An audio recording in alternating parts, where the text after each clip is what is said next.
성령의 백성은 수많은 하나님 나라의 백성이고요. 믿는 사람으로서 최고의 존칭일 것입니다. 하나님 나라의 근본을 이루기 때문이지요. 그러나 안 믿는 쪽에서는 정말 이렇게 촌놈이라고 비하하기도 합니다. 성령의 권면을 받은 사람들은 성령의 백성이 됩니다. 그러니까 성령의 백성은요, 특별한 사람이 아니죠. 그 나라에 입성하면 되는 거잖아요. 그러니까 택자겠죠.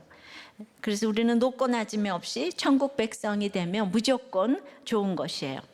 그런데 주님은 이 내 백성 얘기를 가장 타락한 오늘 고린도에서 하십니다. 이곳에서 2차 전도 여행의 거의 절반에 해당하는 1년 6개월을 체류하며 복음을 전했습니다. 오늘 성령의 백성에 대해서 생각을 해봅니다. 첫째로 주 안에서 보고 싶은 지체입니다. 5절이에요.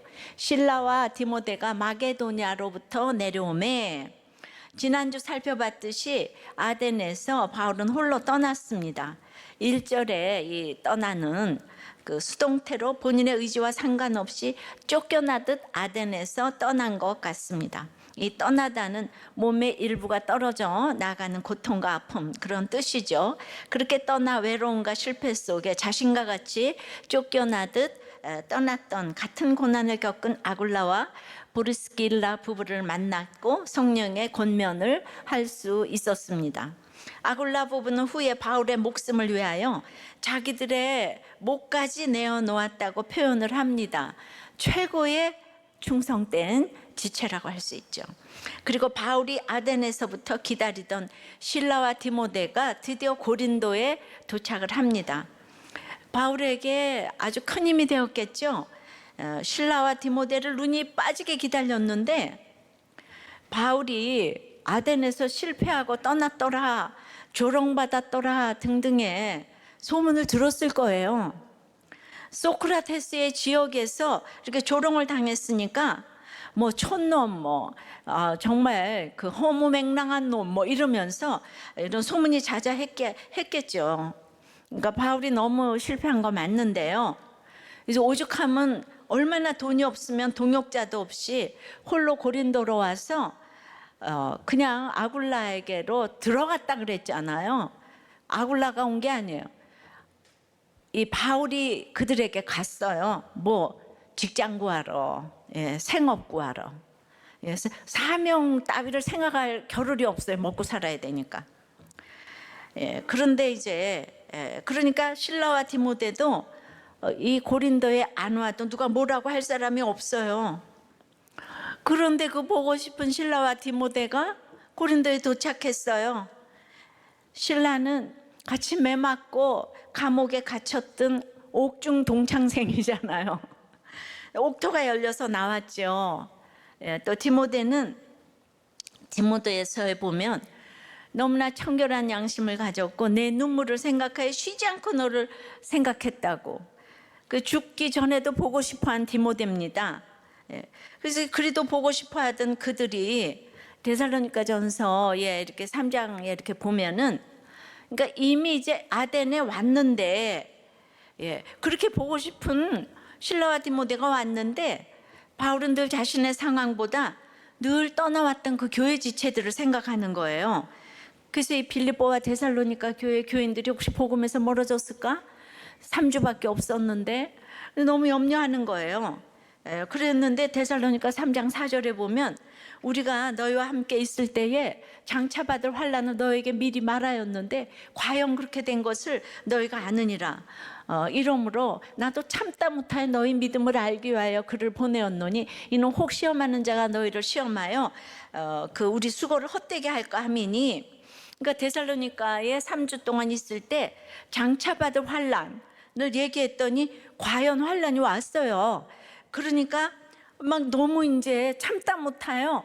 보고 싶은 디모데가 왔는데 지금 고린도가 문제가 아니고 거기를 보낸 거예요.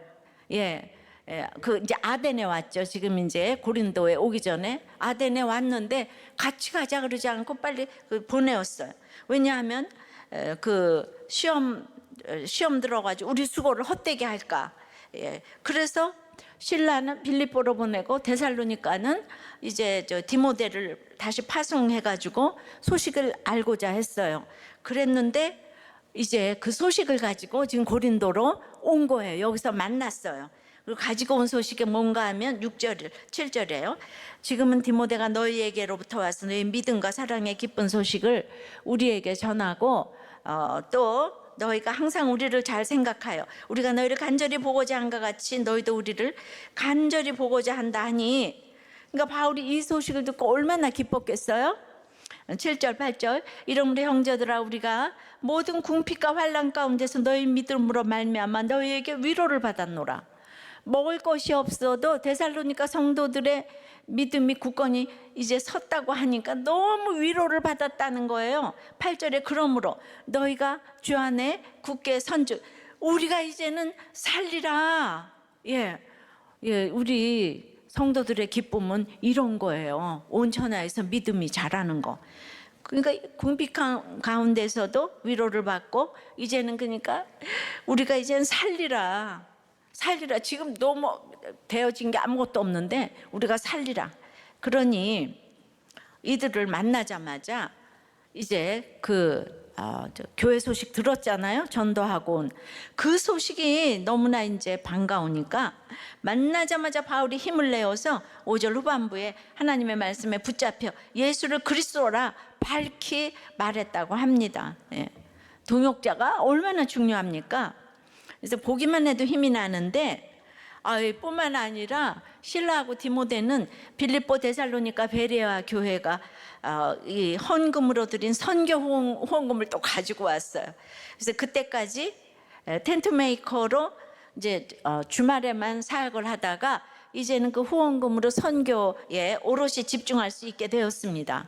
그러니까 이 실라하고 디모데는 천군 만마 같은 존재였죠. 그리고 이제 그 디모데한테 들은 소식으로는 데살로니가 전서 4장 5장에 보면 그리스도의 재림과 관련해서 약간의 혼란이 생겼다는 소식을 들었어요. 맨 처음 교회에는 이렇게 이단들이 판을 쳐요. 살기가 힘드니까. 그래서 이제 고린도에서 1년 6개월 동안 머무는 동안에 그곳에서도 복음을 전했지만은 멀리 있는 데살로니가 교회에도 편지를 써서 그들의 믿음을 양육하는 일을 이렇게 병행했어요. 저도 지금 책을 이렇게 벌써 이제 30권이 훨씬 이제 넘어갔는데 그것은 시공간으로 멀리 있는 분들에게 편지 쓰는 것과 마찬가지예요. 뭐 멀리 있는 사람들, 내가 죽은 뒤라도 시간과 공간에 멀리 있는 사람들을 위하여서 지금 이렇게 편지를 쓰고 있는 거죠. 바울과 실라, 디모데, 그리고 브리스길라와 아굴라, 데살로니가 성도들, 빌립보 성도들 등등 모두 성령의 백성인데 이들이 바라보고 있는 것은 단 한 가지, 구원이죠. 함께 구원을 바라볼 공동체가 있으면 성령의 백성이고 보고 싶은 지체가 되는 줄 믿습니다. 그러니까 여러분들이 다 교회를 다녀도 다 꼴 보기 싫어. 정말 너무 이상해. 그러면 여러분들이 정말 이렇게 구원의 확신이 있는가를 생각해 보셔야 돼요. 절대로 믿음이 좋은 사람은 누구를 욕할 수가 없어요. 그러니까 이 바울과 실라, 디모데 이 정말 너무 기뻐하는 사람, 동역자, 성령의 백성 중에서도 정말 이런 좀 동역자에 속하는 여러분들이 됐으면 좋겠어요. 적용해 보세요. 보고 싶은 지체가 있나요? 구원 때문인가요? 다른 것 때문인가요? 이제는 살리라. 내가 들었던 가장 기쁜 소식은 무엇인가요? 이제는 살리라에.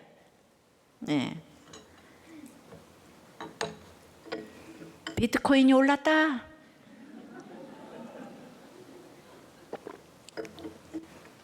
너무 갑자기 기뻐하시네. 성령의 백성은 두 번째, 말씀에 붙잡히게 해줍니다. 5절입니다. 실라와 디모데가 마게도냐로부터 내려오매 바울이 하나님의 말씀에 붙잡혀 유대인들에게 예수는 그리스도라 밝히 증언하니, 그래서 이제 실라와 디모데의 격려로 바울이 하나님의 말씀에 붙잡혀 예수는 그리스도라 이제 밝히 증언할 수 있었어요. 아덴에서는 눈치 봤잖아요.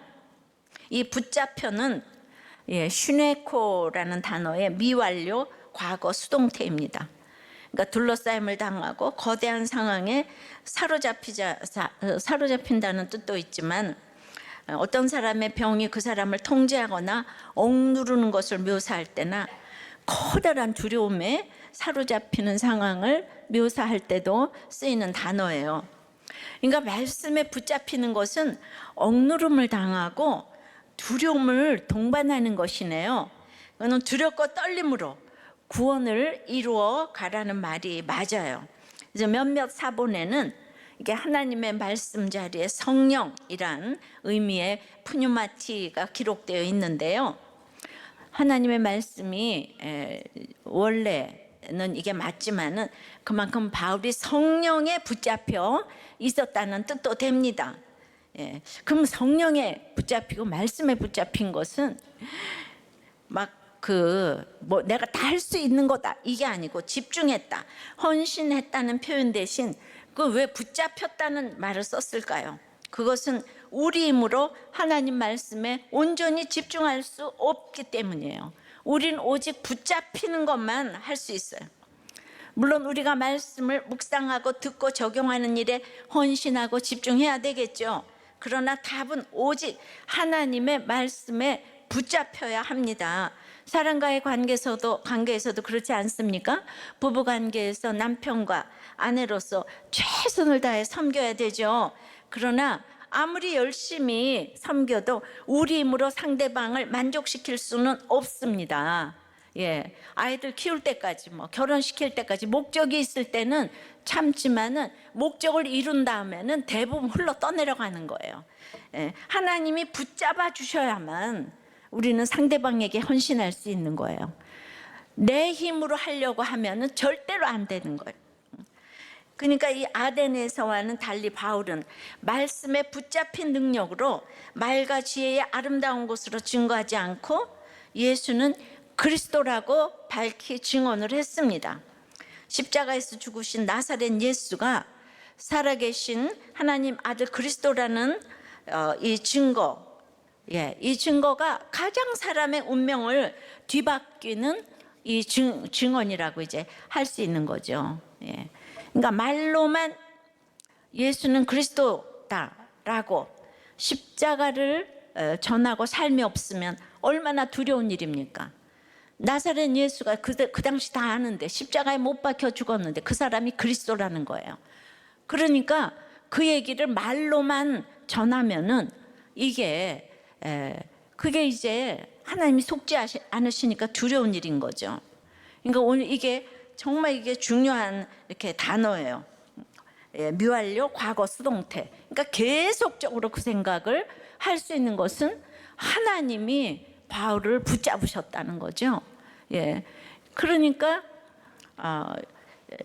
그럼 우리는 어떻게 하나님의 그 말씀에 붙잡힐 수가 있겠어요? 말씀의 구조 안에 있어야죠. 한결같이 하나님의 말씀이 선포되고 그 말씀을 듣고 순종할 수밖에 없는 그런 구조로 움직이고 살아가는 이 공동체 안에 거해야 합니다. 목장에 참석하여 하나님께서 어떻게 지체들을 말씀으로 붙잡고 계신지를 보고 들으며 내가 지금 이 상황에서 무슨 말씀을 어떻게 듣고 순종해야 하는지 지체들을 통해 주시는 권면을 받아들이는 것이 말씀의 구조 안에 있는 것이고 곧 하나님의 말씀에 붙잡혀 있는 정말 미완료 과거 수동태인 거예요. 내가 하는 게 아니에요. 들어가서 그 구조 속에 있어서 계속 붙잡혀서 남들이 나를 붙잡아 줘야 되는 거예요. 내가 붙잡을 수가 없는 거예요. 적용해 보세요. 그래서 지체의 격려로 말씀에 붙잡힌 경우가 있습니까?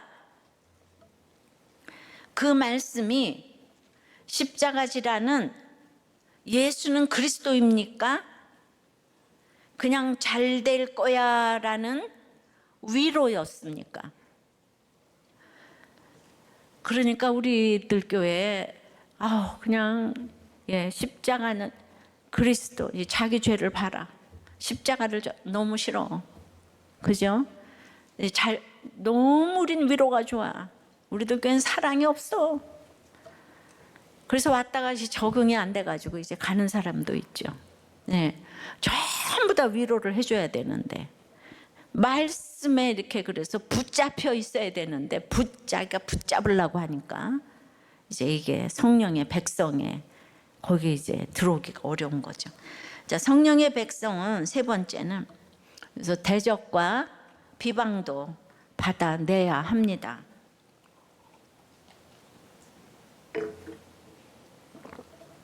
6절에요. 그들이 대적하여 비방하거늘 바울이 옷을 털면서 이르되 너희 피가 너희 머리로 돌아갈 것이요 나는 깨끗하니라. 이후에는 이방인에게로 가리라 하고, 그래서 이제 하나님의 말씀에 붙잡혀서 사람의 눈치 보지 않고 예수는 그리스도라고 밝히 증언하니, 아덴에서 눈치 보다가 밝히 증언하니 이 말을 가장 듣기 싫은 사람이 누굽니까? 대적 사단이겠죠. 그러니 곧바로 그 말을 비방하기 시작합니다. 사단도 지금 급하잖아요. 그냥 비방한 게 아니라 대적하고 비방했다고 합니다. 비방은 명예를 훼손하고 욕설을 퍼붓고 아주 싫은 소리를 대놓고 하고 비꼬듯 하고 바울에게 인신공격을 했겠죠. 이 사람들은 유대인인데 아이고 너 살인자 아니야. 살인자 주제에 네가 뭘 해. 자기네들은 너무 경건한 이 스토아 그냥 경건주의인데, 그러니까 그렇게 계속 이렇게 프레임을 씌워서 쟤는 살인자야. 아주 그냥 맨날 그냥 때마다 그걸 끄집어내서 울고 먹어요. 유대인들이 쟤는 살인자야. 일사부재리의 원칙에 의해서 지나갔는데 때마다 끄집어내요. 그리고 대적하다는 말은 단순한 반대를 넘어 조직적인 형태를 갖추어 체계적으로 저항 대립하는 의미까지 포함을 합니다. 이 두 동사를 반복해서 사용하므로 이는 마게도냐의 그동안에 어떤 지역보다 치밀하고 강하게 협박했음을 보여줍니다. 네. 그러니까 우리가 그냥 무조건 자기 편을 드는 사람이 있으면은 이 장사가 없는 거예요. 악의적인 루머를 조직적으로 유포하면 없는 죄도 진짜가 되는 거예요. 그러니까 하나님이 함께 하시지 않는 정치가 바로 내가 권력을 삼아서 그 사람을 하나 저기 하려면 하나 소문을 내 가지고 조직적으로 이러면은 이제 다 나가 떨어지는 거죠. 그래서 그냥 선거 때만 되면 그냥 그 나오지요. 없는 뭐 소문. 참 인간의 정치에 선한 곳이 정말 없습니다. 근데 이제 고린도의 바울 설교를 듣는 사람들이 하나님께로 이제 돌아온다는 소문이 사단들한테 들렸어요. 그러니까 너무 위협을 느꼈어요. 이성 중에 하나님의 백성이 많다 그러잖아요. 그러니까 사단이 그냥 총 골개에서 발악을 지금 이제 하는 거예요. 그래서 막 비방과 대적을 지금 이제 대적과 비방을 이제 하는 거죠. 그러니까 구원의 역사가 일어나는 곳에서는 아주 이제 비방하고 대적하는 일들이 비일비재합니다. 우리 집에서도 회사에서도. 그러니까 도대체 하나님의 말씀을 맡은 유대인들이 왜 이렇게 말씀이신 예수님을 반대할까요? 한마디로 그들은 말씀에 붙잡히지 않았기 때문에 그래요.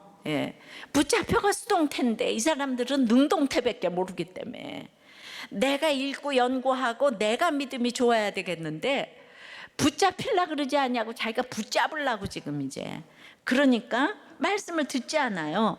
말씀이 들리는 구조 안으로 들어오기를 거부해요. 나는 다른 사람이라는 거예요.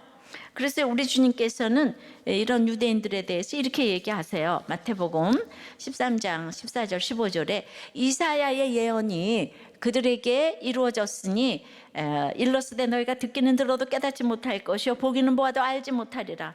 이 백성들의 마음이 완악하여져서 그 귀는 듣기에 둔하고 눈은 감았으니 이는 눈으로 보고 귀로 듣고 마음으로 깨달아 돌이켜 내게 고침을 받을까 두려워함이라 하였느니라. 그러니까 교회에서 예배를 드려도 자기가 능동태로 해야지 수동태로 붙잡히는 건 못 참아. 그러니까 다 내가 깨닫고 내가 다 해야 되니까 이거 굉장히 중요합니다. 그러니까 말씀이 들리는 구조 안으로 들어오기를 거부하는 게 이 완악함이고 고집이에요. 나는 그들과 달라라고 외치며 자존심만 내세우니까 성령의 백성이 되기를 거절하는 거예요. 교회를 왔는데 차별을 하면서 나는 저런 목장에 안 가. 성령의 백성은 택자인데 자기한테 아무런 근거가 없는데 자꾸 내가 보는 것으로 사람을 차별하는 거예요. 성령의 백성이 되지를 못하는 거예요. 그러니까 부자들이 많고 배운 사람들이 많으면 이게 참 이 공동체가 이제 힘든 거예요. 근데 또 끼리끼리 모이면 예를 들어서 뭐 의사만 있고 사업가만 있으면 거기서는 이제 또 로타리 클럽이 될 수 있잖아요. 근데 그거는 또 이런 보통 차별 없는 공동체하고는 조금 또 다른 것 같아요. 부르고 또 불러도 기다리고 또 기다려도 가까이 오지 않는 유대인들을 향해 바울은 옷을 털면서 분명히 말합니다. 이제 그들의 완악함에 대해 자신은 할 수 있는 일을 다 했다고, 이제 그들의 불순종은 전적으로 그들의 책임이라고 밝힙니다. 바울이 비시디아 안디옥에서는 복음을 끝까지 거부하는 유대인들을 향해 신발의 먼지를 털었었잖아요. 예수님도 그런 적이 있어요. 이제 옷을 터는 것은 그만큼 강력한 표현인 거예요. 이제 하나님의 말씀에 붙잡히니까 바울이 담대해졌어요. 그래가지고 막 심판을 외치는 거예요. 그러니까 항상 복음을 전하는데 언제나 위로만 하고 좋은 얘기만 하는 게 그게 성령의 백성은 아니에요. 이 백성에 들어가려면 어느 자격을 좀 갖춰야 되잖아요. 시험을 봐야 되잖아요. 그러니까 이제 심판도, 하나님은 사랑도 하지만 심판도 하잖아요. 이 심판의 하나님을 담대하게 보인 거예요. 그러나 성령의 백성은 이렇게 비방과 대적을 받을 때는 거기에 대항하지 말고 옷을 털며 그 상황을 피해야 하기도 해요. 비방의 말을 내가 반박할 때 우리는 또 다른 올무에 빠지기 때문이에요. 내가 아픈 거 알아요. 내가 아내로서 참아야 돼요. 다 이제 그런다고 하더라도 내가 참아야지. 그래도 딱 말을 하면 너무 애매한 소리를 하면 우리가 내가 언제 그랬어? 이런 얘기가 나오잖아요. 너는 잘못한 거 없냐? 이러면서 또 싸우는 거야. 그러니까 나는 안 그러려고 해도 그냥 이렇게 다른 올무에 빠지기가 참 쉬워요. 사단과의 싸움이 그래서 이제 굉장히 쉬운 게 아닙니다. 이는 문자 그대로 유대인을 도외시하고 이방인에게만 가겠다가 아니라 역설적으로 유대인의 강팍함으로 이 복음이 이방인에게도 전해진다는 뜻입니다. 그러니까 내 남편의 아내의 강팍함으로 감히 복음을 받을 수 없는 나에게 복음이 이르렀구나. 나를 예수 믿게 해준 최고의 공로자구나.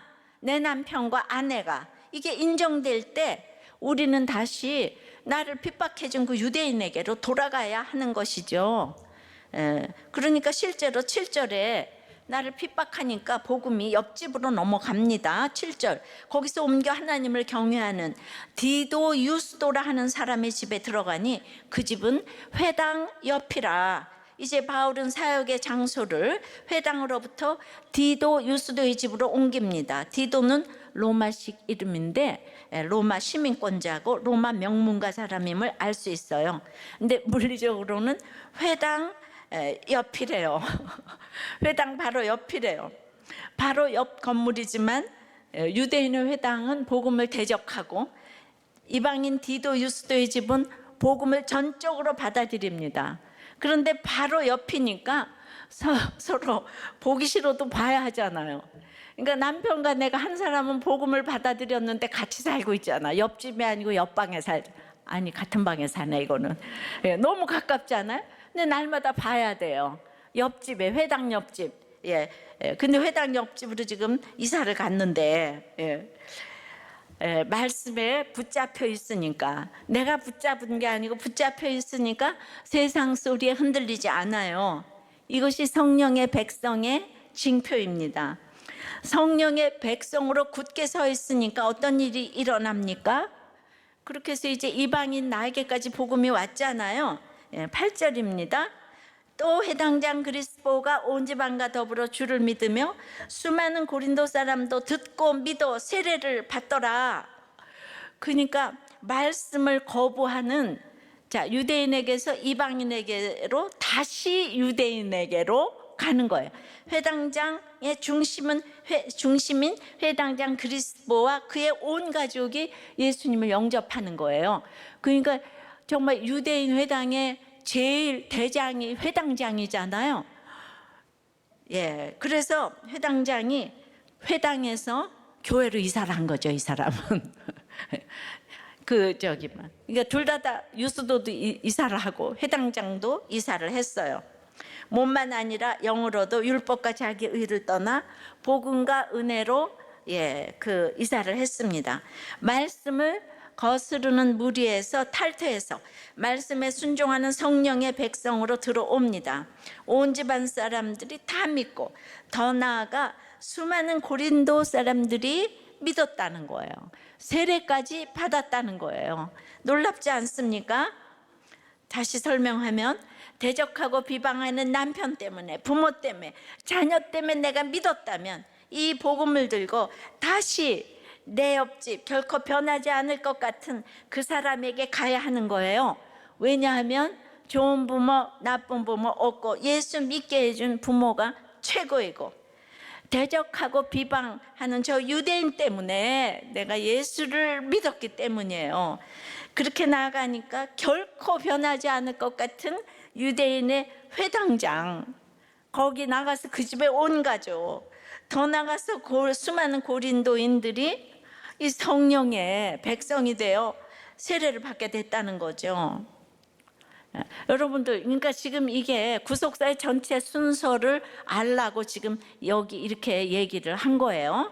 그러니까 저 대적하고 비방하는 회당의 유대인 때문에 이방인 디도에게 갔는데 내가 믿었다면 다시 유대인 회당장 그리스도에게로 돌아와야 한다는 의미예요. 구속사의 순서가. 이해되세요? 이해되세요? 아이고 어려워라. 그러니까 유대인이 너무 핍박해줘서 이방인으로 갔다가 다시 유대인으로 돌아와야 된다는 게 우리가 믿음의 순서라는 거죠.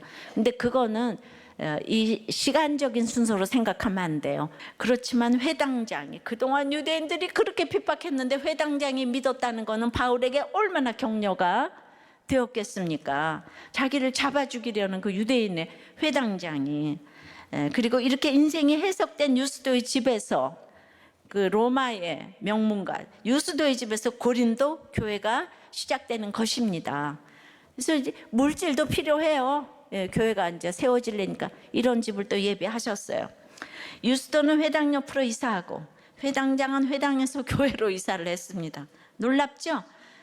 우리가 이 세상 삶을 끝내고 저 세상으로 이사를 해야 되잖아요. 누구든 언젠가 죽음이라는 이사를 피할 수가 없습니다. 이 이사가 죽음의 이사가 되지 말아야 합니다. 모두가 영생의 이사를 하셔야 합니다. 그러려면 이 세상 사는 동안 반드시 예수님께로 이사를 미리 해놓으셔야 돼요. 각자 자기 욕심으로 사탄이 성을 떠나 교회로 이사하셔야 돼요.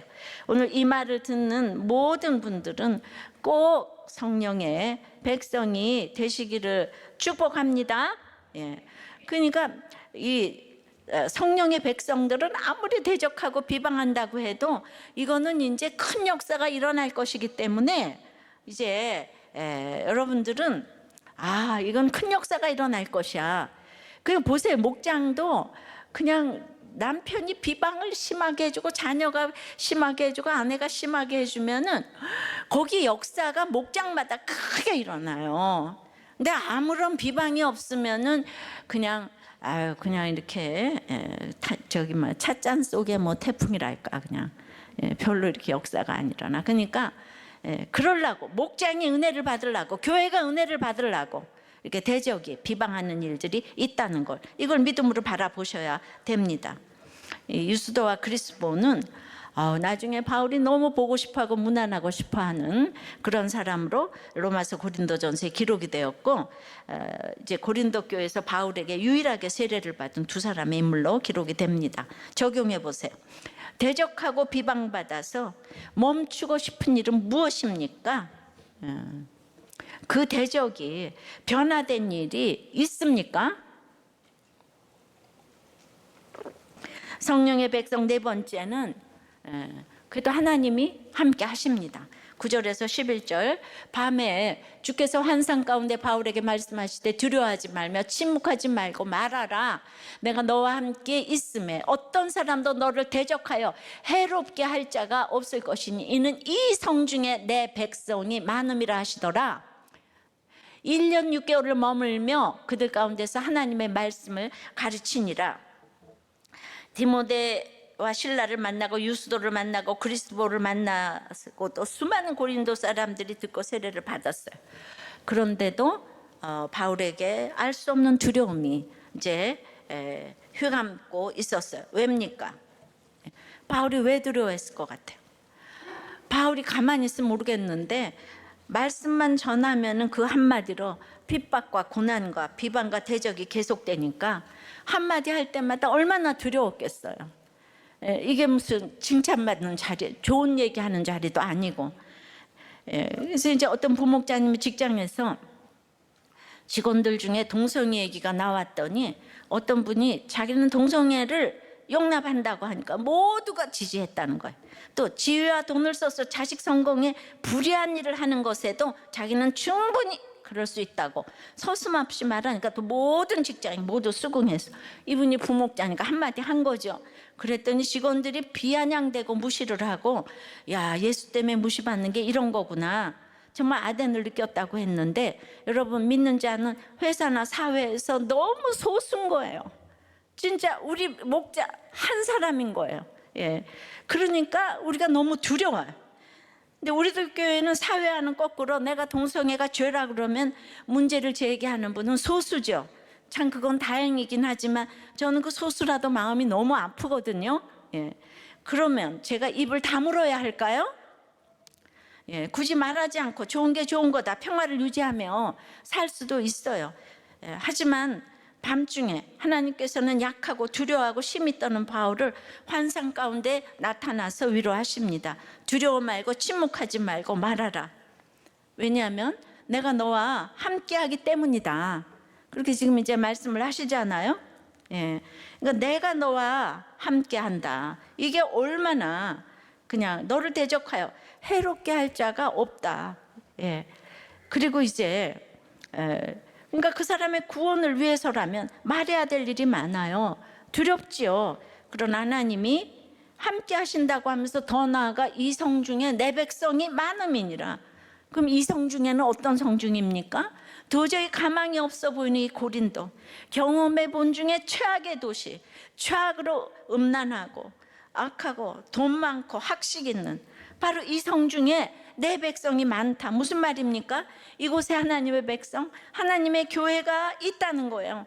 도무지 이빨도 들어가지 않을 것 같은, 정말 거짓말하고 돈 사고에 바람피고 알코올 도박 중독인 고린도 같은 내 남편, 내 자녀, 도무지 내 머리론 저 사람은 포기해야 하는 바로 이 성중에, 바로 이 사람이, 바로 내 남편이, 내 아내가, 내 자녀가 하나님의 백성이라는 것입니다. 제가 우연히 남편과 결혼한 것이 아니라는 것이에요. 이 성중에 하나님의 백성이 우리들 교회를 보면 이렇게나 많잖아요. 그 내가 이 결혼해서 이혼을 해야 됐겠어요? 이 결혼을 안 해야 됐겠어요? 이 고린도 같은 이곳에 나의 죄악과 수치, 부끄러움을 자녀 우상, 물질 우상으로 도배를 하고 있는 그들에게, 또 고난받고 있는 그들에게 말하라는 거예요. 이것을 말하려니 바울이 얼마나 약하고 두렵고 떨리겠습니까? 내가 살인자요, 회방자요, 포악자라는 것을 말하면서 예수를 말하려니 얼마나 두렵겠습니까? 역사가 일어나지만 거의는 욕을 하죠, 그죠? 저 살인자 주제가 탁 나오잖아요, 그죠? 그러니까 환상으로 두려워하지 말고 침묵하지 말고 말하라 하시는 거예요. 내가 너와 함께 하겠다 하세요. 예. 그러니까 우리 김성호 목사가 아무리 은혜를 끼쳐도 이 믿음이 없는 사람들, 여자 세 사람 그렇게 딱 생각하는 거예요. 예, 바울한테도 그게 있는 거예요. 따라다니는 거예요. 그건 당연하게 그건 들어야 될 거예요. 예.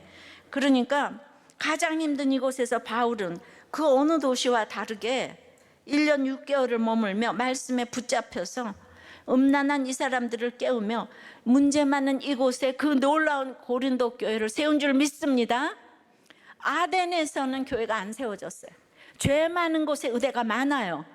그러니까 여러분들은 그런 여러 가지 알코올에 바람 피고 거짓말 이런 거보다 아덴처럼 자기 죄를, 이 사람들은 죄를 알잖아요. 죄를 짓고 있으니까. 아덴은 죄를 모르잖아. 이 세상에 제일 무서운 것은 죄를 모르는 거예요. 이성 중에 내 백성이 많다고 합니다. 적용 질문이에요. 나는 성령의 백성으로 그 고린도의 죄악을 지적하고 있습니까? 그들을 위해 나의 연약함을 지금 말하고 있습니까? 두려워서 침묵하고 있는 말은 무엇입니까?